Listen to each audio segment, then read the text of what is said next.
Well guys, it's happening. This is not an easy video for me to make just because so much work went into this, so many things, so many pieces, so much potential. But today, I hate to say it, we are finally starting the process of reverting this guy back to stock.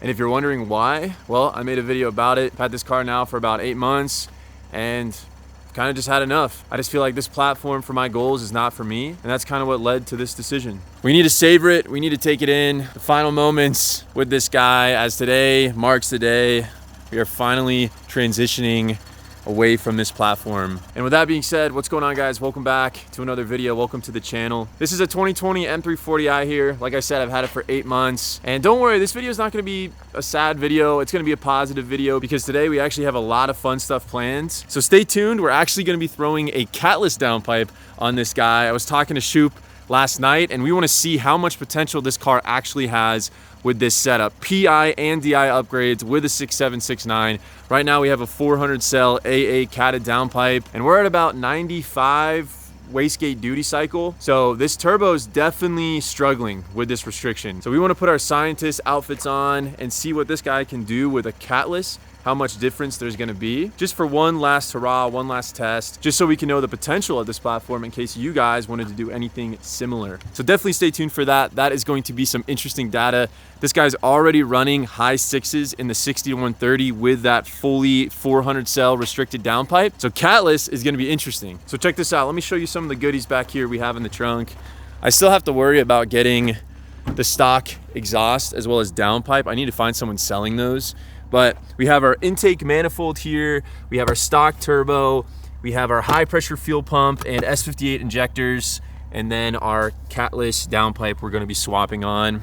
So that is the stuff we're gonna be replacing today. So yeah, it's kind of crazy. It's just weird that, you know, we've only had this stuff for maybe like 2 weeks. 2 weeks since all the fueling upgrades and once we've finally been somewhat tuned. And like I highlighted in my other video, it wasn't until we actually hit kind of the end of tuning I realized that this is just not my platform. This does not satisfy me and I just was not happy. So crazy we're making this video. I didn't even think this was gonna happen, but it happened. I'm just gonna let this guy warm up a little bit more and then we are gonna go head over to Redmond Automotive Care Experts. Ali's gonna hook us up. He's gonna be the one reverting this guy back to stock. Actually, real quick, I'll show you guys before we leave under the engine here. Since it's in there, we might not have an opportunity. Check it out.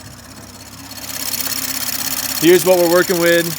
Like I said, we have an upgraded manifold with port injection, 1050X injectors, IDX, upgraded charge pipe, cold air intake, upgraded turbo, catch can, all that good stuff, S58 injectors. So this guy has got all the power it would need, or all the fueling it would need to go, I mean, we could go all the way up to 1200, 1300 horsepower if we wanted to with the right setup. So fueling is not an issue. You know, I can get the same power, you know, on an S58 for like 6 grand. And I don't have to deal with all these modifications, all these issues that could go wrong. And this chassis is just not built for that. Unless you want to dump a lot more money into it. If that's your goals, then this is perfect. But for me, it's not my goals. I want something more aggressive. To the yonder. Let's get this started.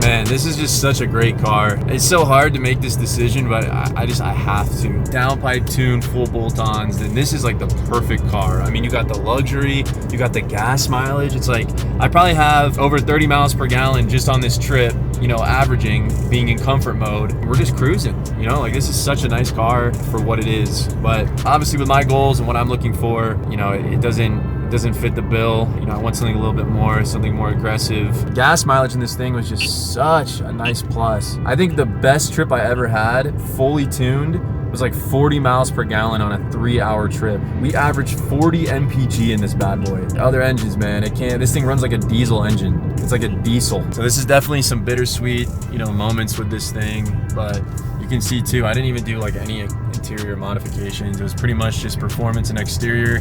I thought about doing a carbon steering wheel, but I just thought it's kind of tacky.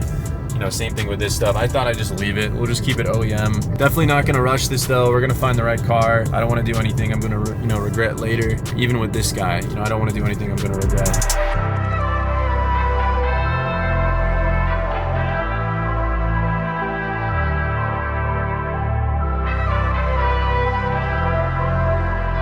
All right, here we go. Process has started. We are swapping out the good old downpipe right now for our scientific experiments. But here's this heat shield. I know a lot of, ooh, it's hot. I know a lot of you guys have been wondering about this turbo heat shield. I mean, this is actually a really, really good investment. It's like $150 or something like that, but it actually keeps temps way, way down, especially if you're running an open box setup like this, because we don't have a lid. So, oh wow. It's actually my first time ever seeing this turbo installed. You guys see that down there? Very nice.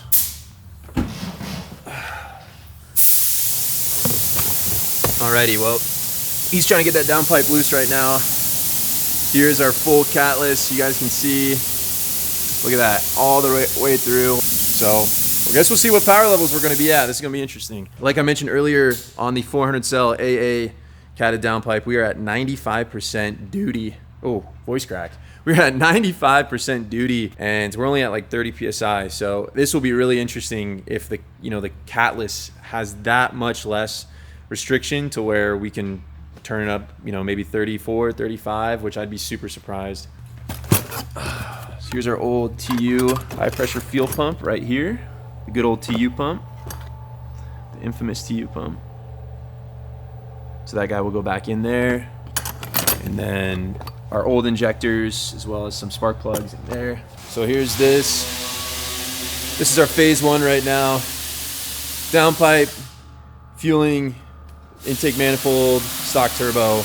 I still got to get my hands on the stock exhaust, stock downpipe, and then I have the OEM intake and charge pipe over at my other house. So I got to go grab that. It's just the mountains right now are snowy, so the timing is horrible. I wish I would have just brought those down with me, and this would, I mean, we could probably get most of the performance stuff swapped back today. Oh, you can see where the oil is just dripping down from the, look at the catch can, guys. Look at that, black market race. I don't know what's going on. It makes no sense. Unfortunately, it's just a catch can thing. They've got a small canister. Yeah. And I was trying to find fittings so we could put it, so we could just do a quick valve to drain it. But no, they used a funky inlet, so I can't find anything for it. Yeah, because pretty much to drain it, you have to take the whole thing out. Oh, yeah. Dun, dun, dun, dun. This is the hot part of it. Oh yeah, that thing's probably cooking. Oh yeah, it's so hot. Touch the top part. Touch it? Yeah. Yeah. Is it gonna burn me? It will. Oh, I can feel the heat coming off of it. You know how like the other downpipe doesn't have this bracket here? Yeah. There's no weight in this one. It doesn't need the bracket.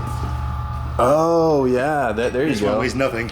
That makes sense. Because it is heavy with the cats in it. Yeah, most of them, this exhaust doesn't have the mount for the trans bracket. So most of them have a mount here. All of that. Oh, it just goes right on that little hook right there. And then like I'm surprised at all the EGT ports they have. Yeah, at first we thought we had to put screws in there to plug them, but they said they're pre-plugged. Yeah, you just gotta drill them out if you want to run an EGT. And I'm also surprised about that. With how much power these guys are putting, why aren't they looking at EGTs? I don't know, maybe it's just because it's like a newer, oh look at that. I can see the, you guys see that up there? My camera's not gonna focus. You can see, oh that's hot, I don't wanna burn my. Yeah. You can see the little, what is it? Is that the wastegate? There, yeah. Wastegate, yep. Yeah. So guys, that's one thing about the black market race catch can. I don't know if anybody else has had this issue, but when it frosts up and it dumps that oil, it just comes all down through this area, and it's just, an oil river. Super bizarre. We don't know what's going on there. Alrighty, Catless is going in. We're just gonna button her up here, and this thing is gonna be rowdy. 30 PSI on Catless is probably gonna sound insane. The catted Erdy was pretty crazy at 30 PSI, so I can't even imagine the induction noise on this, especially if we're able to turn it up. So it's gonna get good, guys, trust me. All right, so we're just doing a couple exhaust tweaks here. It looks like this Catless downpipe actually sits a lot better with this system. The AA one is super low, so this exhaust parts will kind of rest on that bar. This Catless just seems to have a lot better fitment kind of with this exhaust and stuff. It's another thing to take note. You guys are interested in, the AA setup versus like a Bimmer Network Catless down. The sad section over here. This could have been us. Built trans, we got some pure drivetrain stuff, some ATS stuff. This would have been us, but you know what? It's not our time. This is the right way to go. But it's just funny looking at all this stuff back here, just because we were so close. We were this close Okay, we were about to be another 7 grand in the hole, but not anymore. We're gonna be smart about this. We're gonna go 40 grand in the hole. Yep. But for all you guys out there wondering what I would have went with, I think we would have done the ATS Stage 2 setup with their E drum billet whatever thing, and then they have like this little piston as well. What is it? The D piston? The D piston. The D piston and the E drum, right? The E-hub, the D-hub, E-hub, D piston. E-hub, D-hub, D-piston, yeah, all that good jazz. So that's what I would have ran. I think it would have probably been 4,500 for the Stage 2 stuff, and then that stuff additional. I don't know what it would have came out to, probably like 6 or something like that, but that was the plan, but not anymore. Just if you guys are interested, I think ATS is the one to go with. I think they got the best value. Ali over here has done many builds with ATS, and he actually prefers them out of the other brands. The spool one is interesting. I haven't seen much content on that one. The new spool transmission. All right, we're doing a quick test for boost leaks just to see, because we're kind of surprised. If you guys saw my tuning video, I think we should be a little higher. Oh, I gotta cap that off. Yeah, we should be a little bit higher on the 400 cell. I think we're sitting at like right under 700 wheel. When I sent the last log over to Shoop, he was a little bit confused. He thought we could maybe have a little bit more leg room. Yeah, the turbo's at like 90% or 95% duty, which is pretty crazy. Be interesting to see. We're gonna test real quick, just like a quick way if we notice any leaks. And yeah, just guess we'll see what happens. It's gonna definitely be interesting. Boost leak right there. Oh, look at that. That might be why our wastegate couldn't. Interesting. All right, well, we found where the boost leak is. This is crazy. This changes a lot of things. It probably makes sense why we were at 95%. You think that would affect the duty, right? Yeah, yes. Because the turbo would have to work harder to hit the boost. Yeah. Because that big old hole. So because there's a hole there, which is, what is that? Where is that connection? This is the charge pipe to the EVAP. Definitely some interesting stuff. So yeah, this little guy right here. That's where we are leaking boost. Probably why at only 30 PSI, even with a 400 cell cat, we were very limited. I think this just got a lot more interesting. It's definitely gonna be more fun because now that we're catless, guys, this is gonna be like a crazy final hurrah with this platform. It might even get me to change my mind. I'm just playing.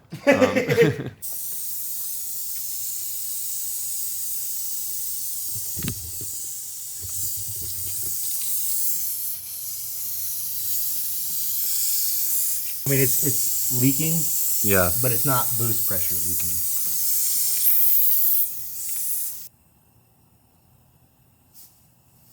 Oof. So that's our only leak. That's a concern. That's on suction side. That's turbo inlet. Yeah. Interesting. Which is still needs to be fixed if we're going to keep running miles on it. But for now, it's not going to make a difference. Okay. But we're just going to have to baby step back through it and do it all over again. Alrighty. and then should we be clearing adaptives when he writes the new tune on? Wouldn't be a bad idea. Okay. I would clear lambda adaptations. There's one for load. I'd probably do that. And then after you do it, they drive it around a little bit, let it relearn. That's a good point, by the way, on those adaptations. Okay. I would say, do you want to clear the lambda sensors because that's largely altered by. Yeah, everything you're doing. mass. Yeah. Yeah. So let's start slow and we'll baby step back into it and go from there. Cool. All right. Well, we'll get you that information over. All right. Well, there you guys have it. Here we go. A full day of tuning once again. But this is only if that's only if he obviously wants this data. You know what I mean? Like this is strictly for data. I don't think this is gonna get me to change my mind. I mean, I still have to do the trans and engine regardless. So it's like I don't think it's worth it. But the S58 in this are pretty close. To Well, sleeping with each but it's the chassis. For me, it's Yeah. the chassis. Yeah. Like, guys, look at this. I can only run 265 squared on this John. Like, that is just absolute dog shit. I could do 305s on the M3 all the way around. It's just night and day, suspension-wise as well. It's gonna be interesting because this car should rip. I don't think if I'm just doing like a couple gear pulls, the transmission is it should be fine. Same with the engine. I mean, we're only gonna be doing this for like a day. And Shoot's gonna take care of Yeah. trans life. Big news is we found the boost leak. We're gonna get this figured out. Yeah, we'll get this thing ripping. All right, we're all buttoned up. We got a little, what was it, 3/4 inch cap, silicone cap. Put a 3/4 inch silicone cap on that John up there. We're gonna do our first Catless startup with ethanol. We're gonna see how she sounds.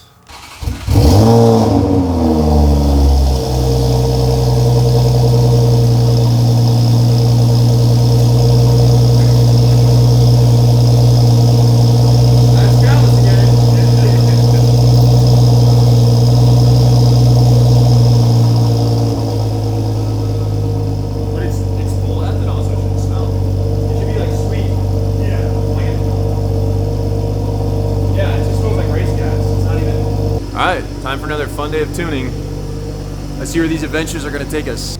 All right, I'm gonna have to plug in again, and we're gonna clear the adaptives, the engine adaptives, drive around for a little bit, and then we're gonna do our log. We just reset the adaptions here. We did like lambda, what did we do? We did lambda sensors, intake mass flow, we did LT, FT, lambda regulation. So that was kind of what we did. So the car basically has to relearn.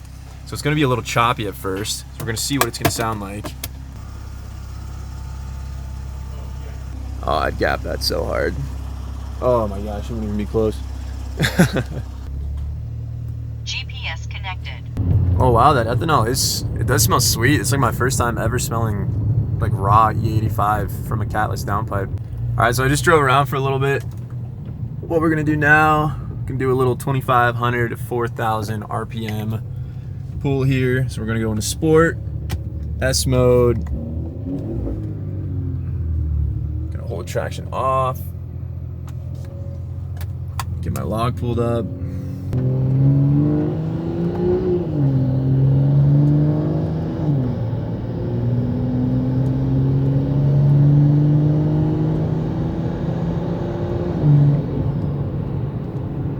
All right, whoa, the turbo noise is crazy. Here we go.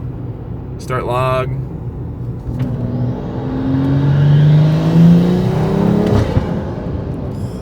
Bro. Oh my God. This is not even funny.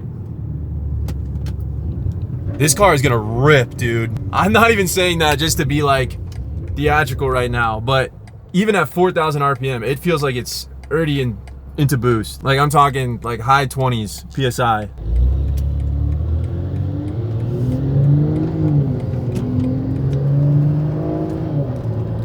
Like, dude, it just feels like it wants to go so bad. It's crazy.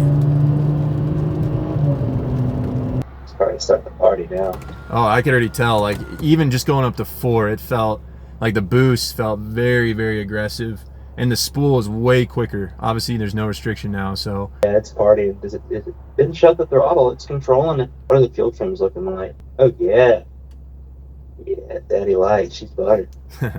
Fuel trims are within 1%. They're practically perfect. Can't get them any tighter. MSV duration's like right at 90, so we're using all the available stuff we can. Let's make sure. All right, so moment of truth. Timing, how we looking? One little negative drop. Timing runs good. Had one little negative 2.3, but not even worried about it. Honestly, man, go ahead and take it out. It runs good. It actually ran really good. Do you want me to do all the way up to 6,500 and see what she does? Take it. Let's just go to 6 now. Because it's not so much down low on these bigger turbos you got to worry about. It's after you get above like 5,500. Okay. If they're going to overboost, they're going to do it there. But yeah, feel free to rock that thing out and we'll see what it do. Cool. All right, I'll run it right now.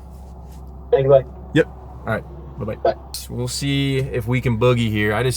Sucks that it started raining. Luckily, I got my summer tires back on, so we should have somewhat, you know, decent grip. It's 45 degrees out right now, but I got to try to find some open space.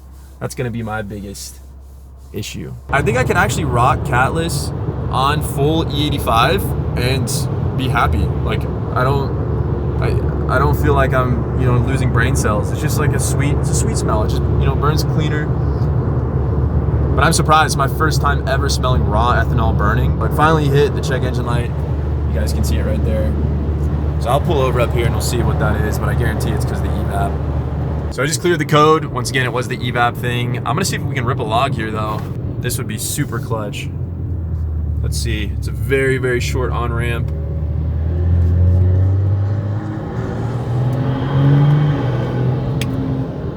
Come on, 2,500, 2,500, 2,500. Let's do it.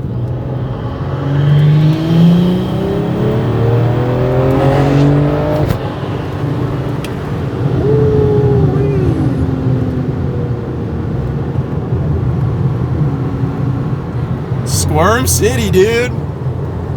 Oh my gosh. Did you guys see that? It's like a snake on the road. So that was only up to 65 or 6,000. And that's on 30 PSI.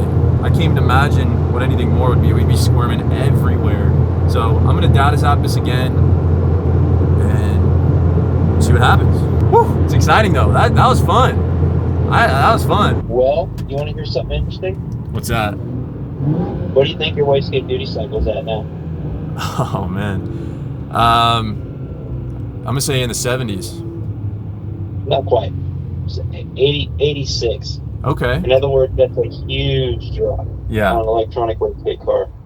That's huge. It's actually got a lot of overshoot in the mid-range too. Well, so here's the question. I have two. There's two choices I can make here. I can turn it up, Yeah. or I got to turn the duty cycle down. I got to do one or the other. You want to try like 31, 32 pounds, or do you want to leave it where it's at? Yeah, we'll try turning it up. I mean, this is all you know, scientific testing right here, so might as well see what, you know, this is capable of. At least its limits for right now. It might slip the trans. You know, slip the trans one time. I don't think that's gonna do like a whole lot of damage, right? No, it won't kill it. Okay. Yeah, I mean, I guess we'll see. We'll slowly turn it up, and if you're cool with it, I mean, we can see how much this guy wants to boogie. But I don't want to take away your time today. I know that we're not like scheduled for anything, so I know you're a busy guy. Yeah. But it's whatever you want to do. All right, so I'm going to give you more boost from about 4,500 and up. Okay, I'm just trying to be very careful. I don't want to creative. I mean, you know, normally I'd be like, oh, let's just go to 35 with it, right? Yeah. And let it eat. But you're all set to party. Perfect. Yeah. I'll load her up right now, and we'll see what she does. Talk in a bit. All right, sounds good. Bye-bye. All right, 32 pounds. You guys heard it here first. In the rain. I might need to have two hands on the steering wheel for this, guys. Just because it is wet. It's cold. It's 39 degrees right now. I don't want to do anything stupid. I mean, 2 more pounds of boost is a big increase. I don't think you guys, at least the people that aren't as aware with how much PSI matters, but a 2-pound increase in PSI is a lot, especially on a setup like this. So we will load this guy up, and we'll see what she does. All right, guys, I'm gonna rip it right here. I'm not gonna film it though with my hands just because it's raining. I don't want to be dangerous, but you'll be able to at least hear it. 100, start log.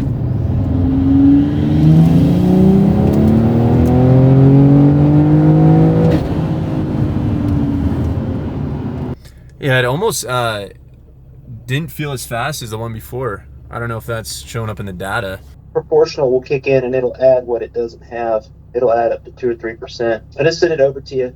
But yeah, I mean, it had a big old fat throttle closure, and then it was overshooting on the duty cycle in the mid-range pretty good. That was probably killing it. Let's see, did it correct? One little correction before you got into power, not worried about it. Other than that, it did all right. Let's look at the port adder. Yeah, how much port are we using? Like, if you could put it in a percentage, probably. Yeah. So at 4,400, we're at about 42%, and then that slowly ramps up to by the time you're at about 6,000 RPMs, or you're at about 49%. So, and then it kind of tapers off back down to 48 as the boost drops a little bit. But yeah, there's a thing called the PI split adder, and you can see the car's doing its thing, and then once you get to about 5,000, it's exceeding the DI fuel mass, so it's actually having to go in there and add a little bit of port to keep it from overshooting the fuel mass. Yeah, interesting. So we're running about 51.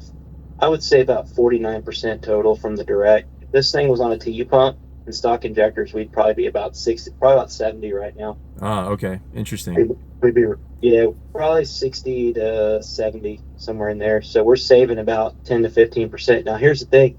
If you had a high lift cam, that'd be a completely different story, because it would drastically decrease the amount of port that this thing runs. It'd be like night and day. Kind of wild that when I raised the load ceiling, it wanted to party that hard. If I raise this load ceiling up to 300, this thing might get nuts.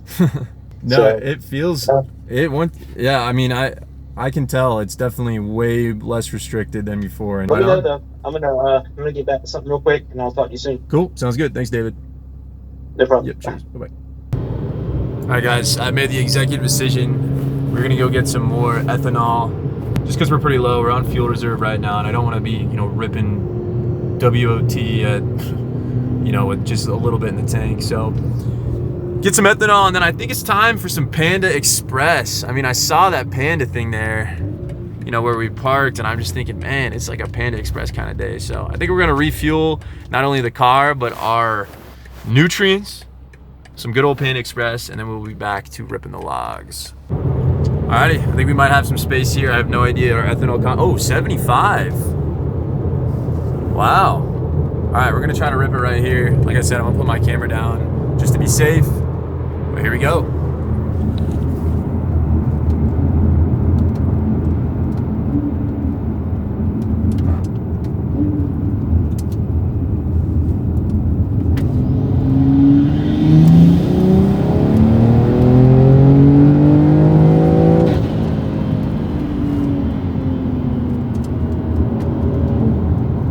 See what we got. 10 days zap, right? Yep. Hey, did you get any wheel spin? I don't think so. It honestly didn't feel like anything different from. Yeah, it's not. It's probably not gonna. What I'm basically doing right now is just adjusting it so the throttle opens back up.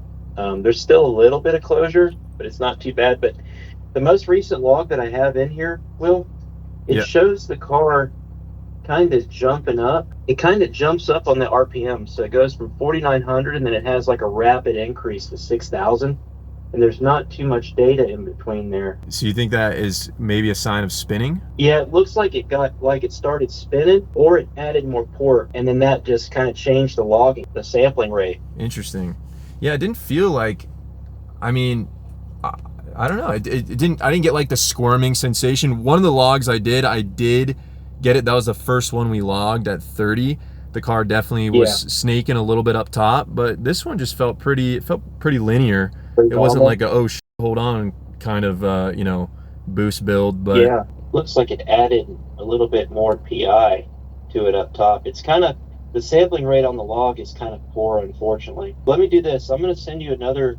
Actually, go ahead and run the other one. Let's go ahead and run B. Okay. And then let's see how that does. And if you can, you know, try to stretch it out for me. Give me as much data as you possibly can. And I'm probably going to end up having to run. Actually, let me see my MSV duration. Hang on. Yeah, so my MSV duration starts to drop off pretty hard. So it looks like it might need a little bit more port at this boost level. We'll run it, and then we'll see how it does and go from there. So you want me to let's B? let's do 10B. And you said give you a bunch of, like, you want me to just do a same 25 to 65, or what did you mean by like run it all the way up? Let's do 2,500 to just before red line. Awesome. I'll load it up right now. All right, thank you. Cool. Yep. Thank you. Bye-bye. Here we go. Let's flash this puppy. And yeah, I don't know. It didn't feel like we were spinning. Like the first pull we did, where it was 30 psi, it was on the old map. It felt like it was ripping. Like it felt like it wanted to go. But this one, I mean, maybe I'm just getting used to it. I don't know. It just doesn't feel as powerful as before. But obviously we're not fully dialed in yet, and I could just be adjusting to it. So I guess we'll see. All right. I think we might have an opportunity right here on the on-ramp to fourth gear it. Looks like the rain has stopped a little bit, which is good. But man, shout out to David. I mean, I'm not even on the schedule today to be tuning again, but he really wants to get this data. It'd be interesting to see what this car's capable of, obviously. Big shout out to him for taking the time out of his day to still try to help us find these corrections. Hopefully we can get this guy at least dialed in somewhat today and see how far she can stretch her legs. I need to stretch my legs. I need to get some Panda Express. Yeah, we're gonna do this rip, send it, call, looks good, Panda, boom, log again. Front. You guys already, all right, relax. You guys already know, Panda Express, baby. We're gonna do a plate, half orange chicken, half Beijing beef with some chow mein. All right, I'll see you guys after. All right, so we just got done eating, absolutely destroyed that Panda. David actually called me when I was in there, and he's sending over a new tune. He actually messed with the Vanos, I think, on this one. So we're gonna flash this puppy up real quick, and he wants me to see if it pulls super hard above 4K RPM. Front. K-band. Hopefully the rain clears up a little bit, just because obviously this is not ideal conditions to be logging in. So alrighty, I'm gonna finish logging this guy, and we're gonna get this puppy out on the road. All right, here we go. I'm gonna try to roll into this one.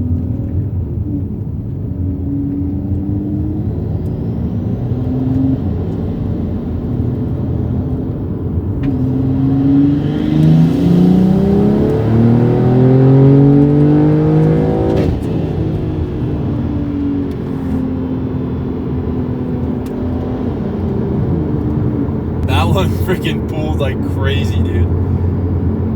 Woo! That one pulled hard. That one easily was the hardest pull I've ever done in this car. Let's give him a call. Let's see what he has to say about it. But Fellas, that felt good. I think this is a good time for us to see if our engine is still intact.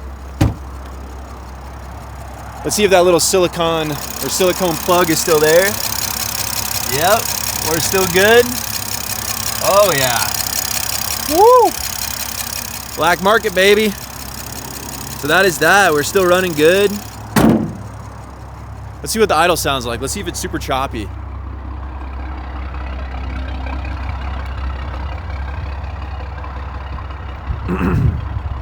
Yeah, it's not bad.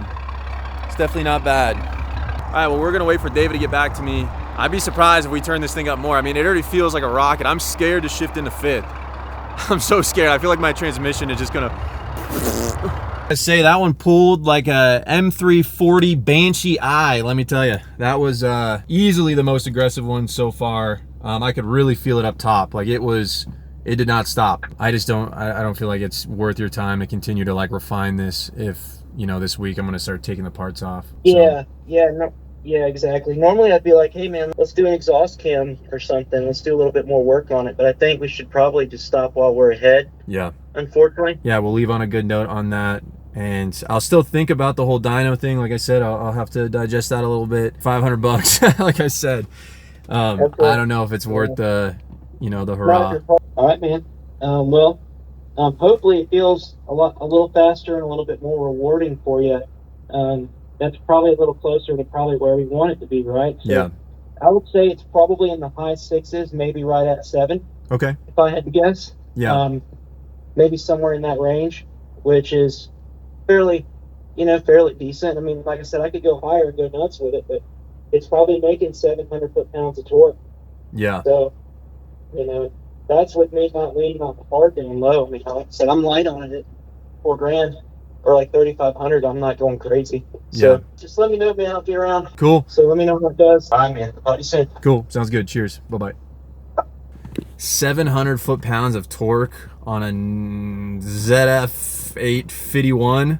I don't know about this. I had to bleep some stuff out just because I don't know if I'm gonna still let you guys know what I'm doing yet. 750 foot-pounds of torque on a stock transmission is a lot, and I'm not trying to blow this trans right now, so this is gonna be tough for me. I mean, I might make a video just on trying to do a multi-gear pool and run like a 60-130 and see kind of where we end up.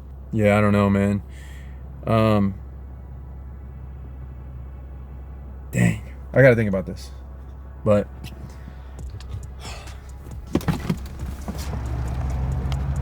all right, fellas. Well, I think that's gonna be it for this video. This is gonna be an interesting one, just because obviously we're at its limits. Really want to see what this guy would look like, not only on the dyno, but with the built trans, built engine, all that good stuff.